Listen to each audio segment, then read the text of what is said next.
So by now, Bloody Tuesday is just about complete for the Ohio State Buckeyes as we welcome in the unbloodied Tony Gerdeman from BuckeyeHuddle.com. Gerd, once again, thank you for joining us. Thanks for having me, but it's still early. Well, it's early in this week, but it's midpoint of the season. Ohio State 6-0 start to the year. How would you assess Ohio State halfway through this year? I think they're number one in the country. So right there, you assess them as doing a very good job. They have their issues, but the issues have not been insurmountable, and the defense has been able to allow them to work through some of those issues. But, I also think it's allowed them to exist among the issues and try to rectify them rather than just moving on past them. I think you're seeing a team that is trying to get better throughout the season and not just doing what they're good at. They're trying to improve what they're not great at so that they're a more well-rounded team when it really matters. It's a bit surprising considering Ryan Day and his background, but the offensive numbers have been, well, downright pedestrian for Ohio State. They're middle of the pack in a lot of the offensive statistical categories in the Big Ten. Yeah, and he talked last year about early in the season, the number of possessions are down because of the new clock rule, and he seemed concerned about that. And then at the end of the year, he's like, "Yeah, we slowed things down on purpose because we were playing for 16 games, not 12 or 13." So he kind of let us believe throughout the course of the year that this is out of his control. And then eventually it was like, no, this was the plan all along, and it continues to be the plan now. And as he also said on Tuesday, style points don't matter any longer. When it was four teams, you needed to look like you were one of the top four. Now you just need to win, and if you continue to win, you're going to be one of the top 12. And so that's the main goal at this point. And it's not to look good or have the number one offense. It's to be able to do what you need when it is needed. And they're still working on that. But yeah, gone are the days of 600 yards of total offense and looking for 63 points in a random game, because there are more important things going on right now than that. And speaking of style points, Ohio State perhaps didn't rack up a whole lot of those in the win over Illinois, although I would say that last touchdown by the Fighting Illini maybe skewed the result a little bit. For the most part, Ohio State in control of that game, and what we saw against the Fighting Illini is something we haven't seen throughout this season for the Buckeyes. They forced turnovers. Yeah, and right, they said they worked on that throughout the week and spent some time focused on forcing turnovers, and you saw that happen. I think the interesting thing there is Jermaine Matthews forced two of those, playing in a position that he's not normally playing. He moved to the slot with Lorenzo Styles' injury. He caused two turnovers. Do those turnovers happen if Lorenzo Styles is playing? So that's an interesting question, a little what if type of thing there. But overall, this game, when it was 20-3, it was pretty much over at the half and in the second quarter. And so I think people were just going through the motions, and Ohio State was 30-10 at one point, or 30, whatever. It's like, because it didn't matter, because the score was the score, but the game was no longer in doubt. And Ohio State's defense had Illinois' head spinning, and Ohio State's offense, they did enough when they needed to do it. And then once the fourth quarter hit, it's like, whatever, the game is over. Let's stay healthy and let's just wind this clock.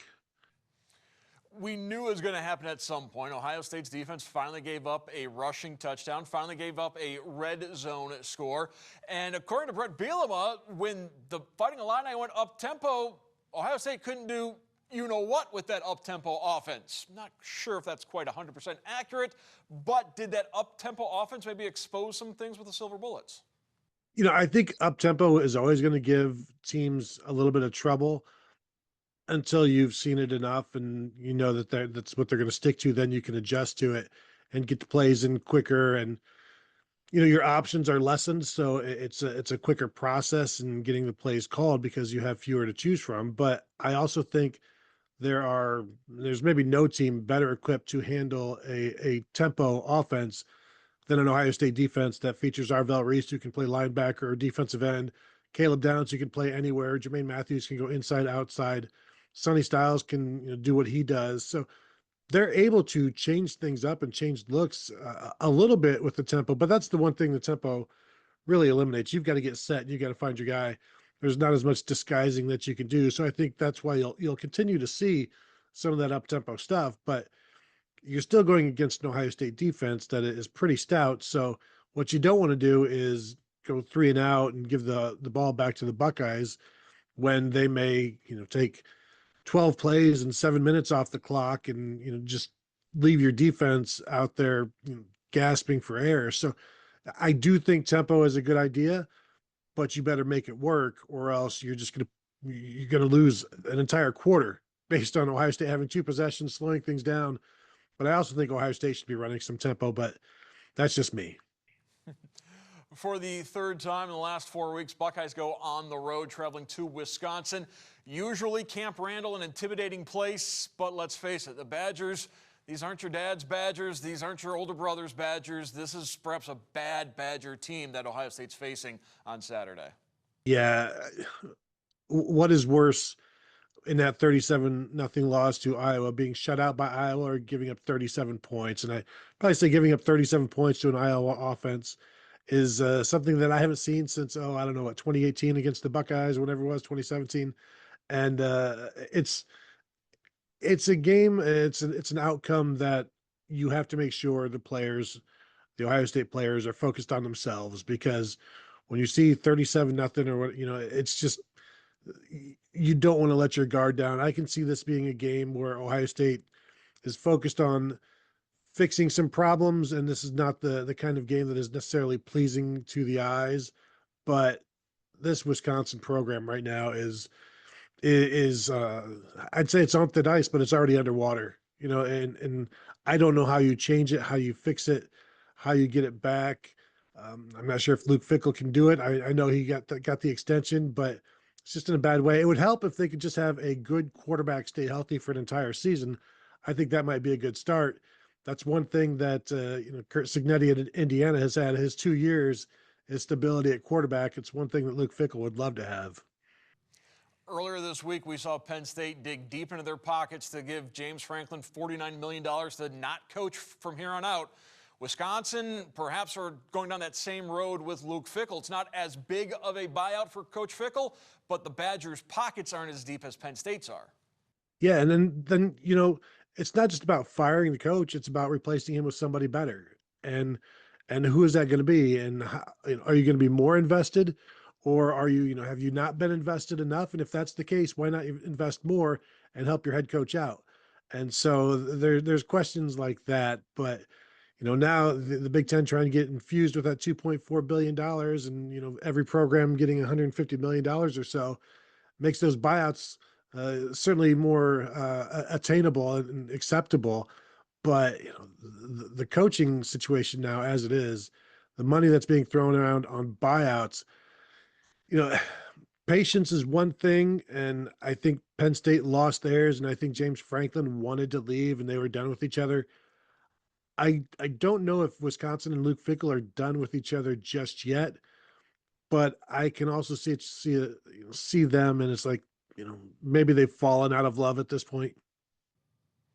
You mentioned that private equity deal that's being bandied about for the Big Ten. In a nutshell, what are the positives? What are the negatives of that deal? The positives are that everybody's just going to be given, every program is going to be given about 130 to 190 million dollars tomorrow. If it were to pass, do with that whatever you want, and then you just have to pay back, a portion of some of the media rights to this investor entity.